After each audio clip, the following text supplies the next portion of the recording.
Hey all, new day, new verse. We continue on in Isaiah. Today we're going to be picking up with chapter 49, the rest of verse 8 and verse 9. Father God, thank you for this time. Thank you for your wisdom. Thank you for your strength and your understanding. Lord, use this to bring your name glory, Lord. Even just the one, because you leave the 99 and get the one. The point is the one. Forgive us when we miss that.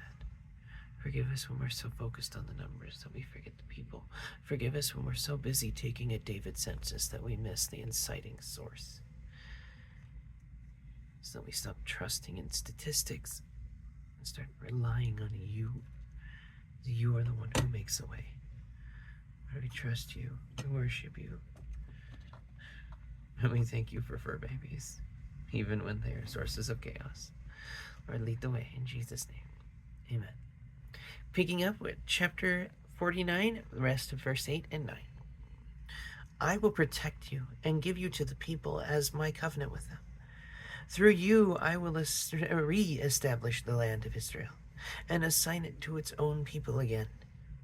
I will say to the prisoners, come out in freedom, and to those in darkness, come into the light. They will be my sheep, grazing in green pastures and on the hills that were previously bare. I want to take a moment here, one, to slow down because of the sheer number of allusions that are in this number of text. And it's with an A, being something that nods to or links to. You know, the idea of hyperlinks as we have in our current day and age with the internet. This is an idea that it's, oh, this connects to that, connects to that. And so that you're drawing the connections. It's not just conspiracy theorist threadboard. It's actually what neurons do. They form the connections. This connects to that, connects to this. It's heuristic learning. It's what we're treating AI and teaching it because it's how we learn, and we don't really know any other way to learn. We have to connect things together. And that's what I love that this digs into, because this text isn't just something we read, it's something that reads us. When we're actually invested in digging into the Word, He spends time with us because it's a place for us to do so.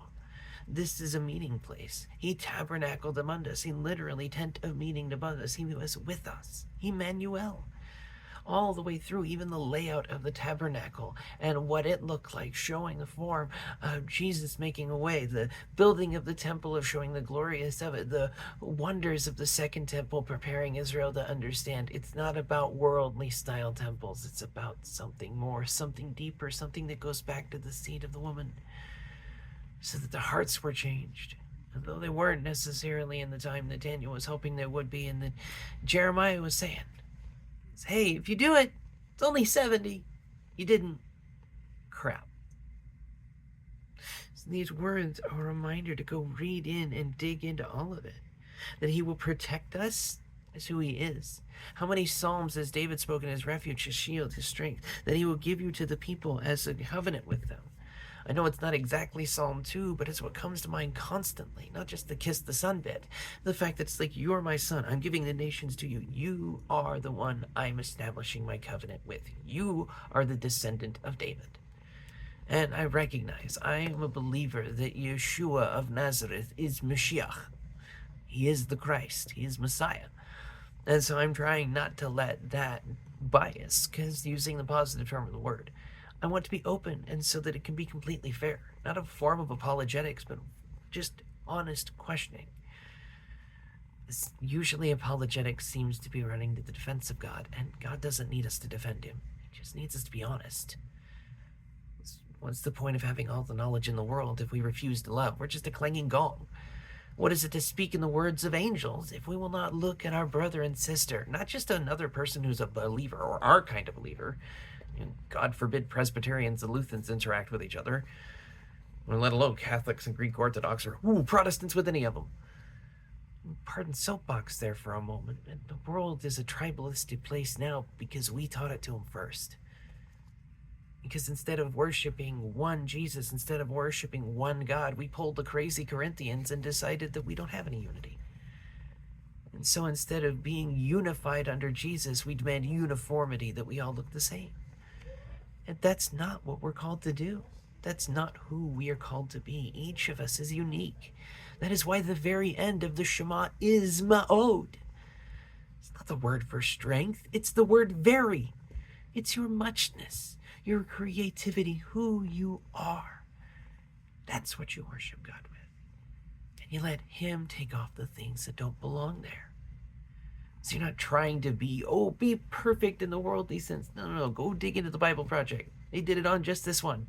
It's the idea of holus, complete teleos in the Greek. To be shalom in the Hebrew. And it's a closer idea than our current connotative word of perfect. This isn't about striving. This is about noach. This is about rest. This is about acting in the place of rest. We would be a people who have soft hearts and hard feet to do the work, instead of the nation of hard hearts that won't see each other because we disagree on something, and soft feet who are good at speaking words but won't actually do it. If you'll pardon me a minor rant moment, I live in Las Vegas. There are homeless people all around, and it's just getting worse because the economy is getting crappier. And there are blind homeless people. One of which I interact with. He's a kind man. People are abusive to him. They will take his stuff. They will rob him. They will tease. They will lie. They will abuse him. And he reaches out to me, a disabled person, because I'm the only one he knows that will come to help. I can't always do it because I'm broken. Why are two disabled people relying on each other when an entire city full of able-bodied people, most of which who claim to be Christian, won't do a damn thing? Shouldn't be places where we look at people wearing crosses and flinch because, hey, is this person actually going to be a Christ follower? Or are they going to be a member of the Christian religion that says, I love my neighbor, but I hate all of you? We've got a choice to make. Which one is it going to be? Because as long as we say we love God but hate the people that bear his image, we're doing exactly what James points out. Go dig into that playlist too. I'll put it in the description. We need to do better because we're running his name through the mud.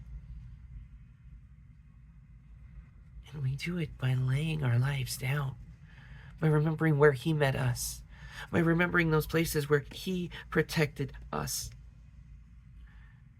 This beautiful place of, I will re-establish the land of Israel.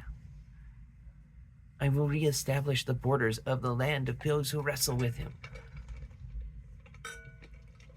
And he will redeem those who are interested in actually going through the difficult things with him and dealing with the fights. Not just the out there against the enemy, but the in here, where we so easily dismiss a brother or sister because they don't jump up and down 3 times when we say clap. It's a problem, and it's one we can fix simply by choosing love. Not a faux love, not a phileo love, an agape love. Self-sacrificial, other-centered. It's easy to say, they are my brother. Blessings and prayers, prayers and blessings. It's another thing entirely to actually roll up the sleeves, get the hands dirty, and do something. And that's what God actively does. He is with us at all times. He brings out prisoners, those lost in darkness to addiction, whatever that addiction may be, pain, whatever that pain may be, sorrow, whatever it may be. He slays the giants who lord over us. He breaks the chains that hold us down, and he smashes the walls that we erect that separate us. Because if this is used to justify slavery, you haven't read it. Philemon, perfect example of that letter. The entirety of actually getting into Leviticus when it says, oh yeah, no. Here's the group, here's the seed, here's the planted understanding. All image bearers have value. But we don't live like that. That's why we have slavery in the West worse than we've ever had it. But instead of using people like farm equipment, which itself is a hellish sin, we use them as sex objects, which I would argue is even worse. Because sex sins damage even farther. Because they're taking a beautiful thing where two people who have chosen to spend their lives together, to stand in the gap to each other, to be two sides making a whole, are cleaved apart instead of cleaving together. To the point where the word has completely changed meaning from the King James Version to today. Cleave together was what it says in the King James Version, the idea of being brought together, to being made one, to being made whole, the whole beauty of why Jesus says marriage is like this example. Because it's a reuniting, it is a joining together. And when we let wild sex in with somebody who is not that partner, whether it be in our eyes, through our minds, or in our hearts, we've damaged. And is it a damage that is hard to heal and only God can? I know, because I used to be addicted to all of this crap that I talk about. Well, I'm going to put an asterisk to all just because logical fallacy. And if I bring it up, it's because I'm talking from a place of experience. I know what it is to be under those giants' feet and watching Jesus throw them and shatter them and slay them. And that it was a sling and a stone of surrender and a place of simple trust that watched the chains fall. Because we don't define ourselves. We don't make ourselves. We do not define any of it. No wonder the hubris of, oh, I can change this little bit of my... No. You were woven together intentionally on purpose. And maybe if we stopped throwing all sorts of things around that we shouldn't, injecting all sorts of things that we shouldn't, for whichever reason, I'm not going to get into the politics of that side. I don't care. I want to get to the core issue. Why do we reduce the person? Why will we not hear? Why will we not see? Why will we not love? Why will we not stop long enough to say, let me see your story? Shootings should never take place. The reaction to take another person's life should never happen. We are civilized creatures. We are supposed to be better than the human, or better than the animals. Yeah, set apart, different from them. It's not just the physical bare image we bear. There's something more. Our capacity for reason that goes deeper than instinct. Yeah, same dirt. We can do more. The more to take time and say, I'm done listening to talking heads that tell me to hate, and I'm going to look at the person who I'm being told to hate and ask, why? Hell, that's what my mom did during the Cold War. She learned Russian because she was tired of everybody freaking out and saying, oh, the Ruskies are evil and the USSR is going to kill us all. Well, I want to actually get to know those people.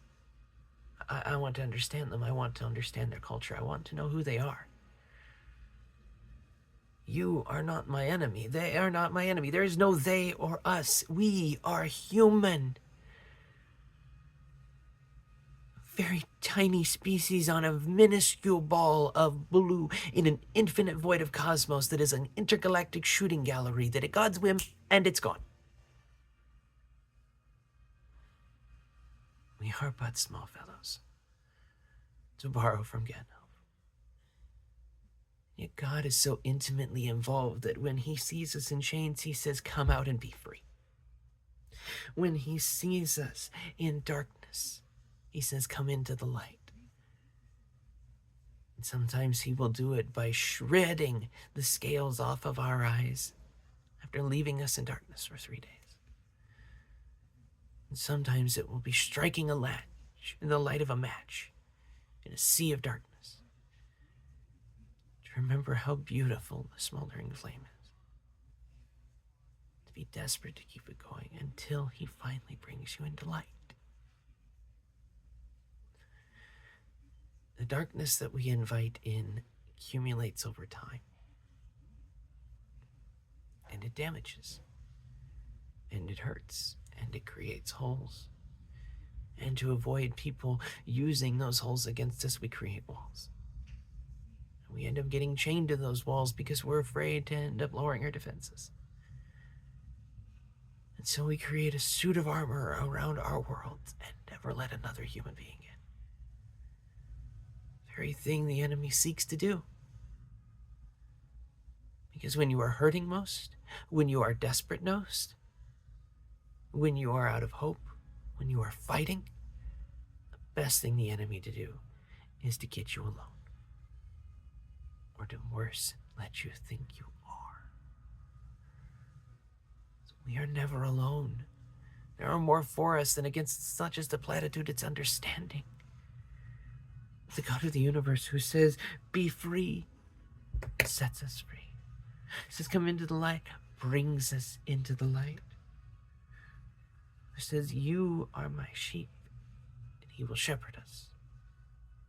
That he will take us from places of chaos, places of barrenness, places of nothingness. Places where it is void, and he will make life new.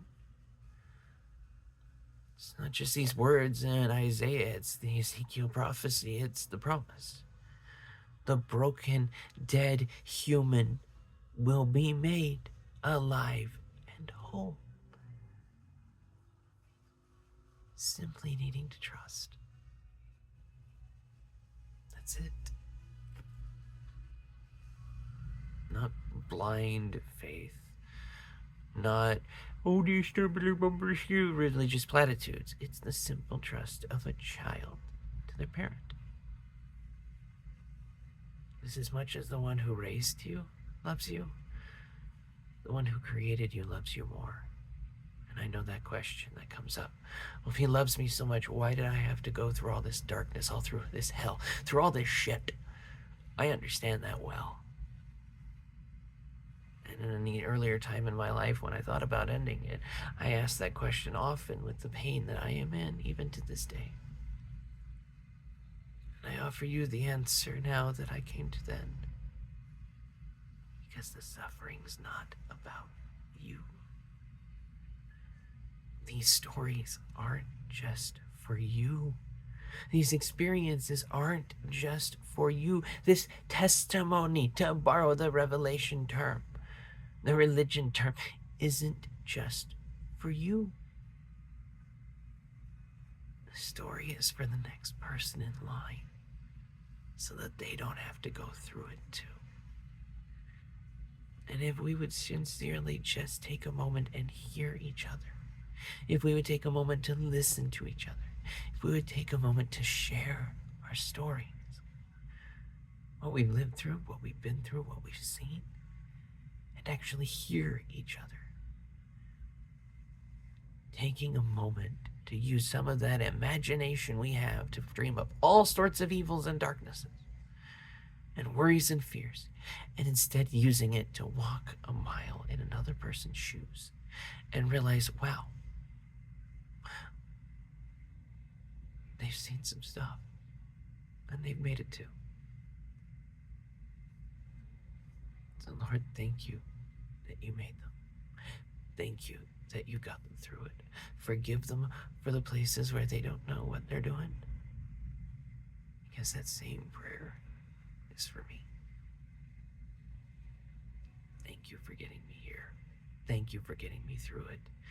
Thank you for forgiving me for the sins I commit that I don't know that I'm doing. And thank you that I can love, as I am loved by the one who died in my place.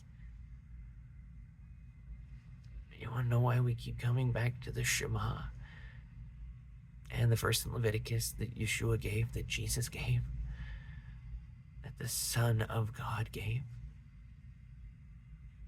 Because we're on the verses that describe him.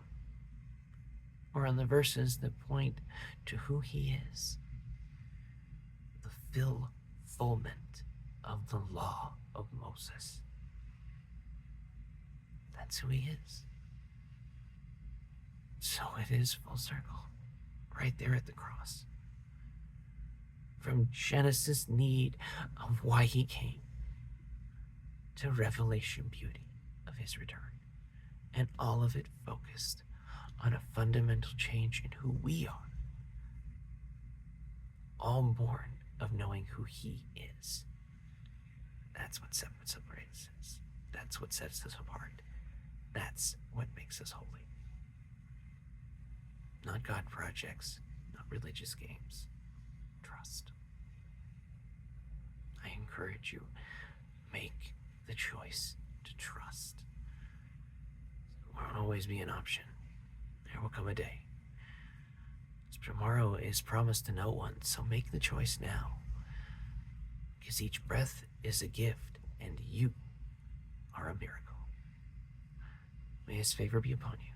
Know that you're loved. I'll see you then.